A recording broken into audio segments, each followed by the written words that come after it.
Narinig niyo na po ba yung sinasabi nilang functional depression or smiling depression? Ibig sabihin po, meron kang depression pero patuloy ka pa rin kumikilos. Gagawa mo pa rin yung mga responsibilities mo araw-araw. Nakikipagtawanan ka pa rin. Pero alam mo yon, may emptiness sa puso mo. Yung parang naka-autopilot ka na lang. You're always mentally tired. Minsan kahit wala kang mabigat na ginagawa, pero feeling mo pagod na pagod ka. Tapos gusto mong matulog, gusto mong magpahinga, hindi ka makatulog. Drained ka pa rin emotionally and mentally. Sobrang dami mong iniisip pero tahimik ka lang. You hide everything with okay lang ako.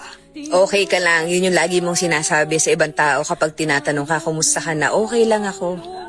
Kasi ang alam nila ikaw ay malakas. Sanay kang itago yung nararamdaman mo kahit ikaw sa sarili mo ubos na ubos ka na.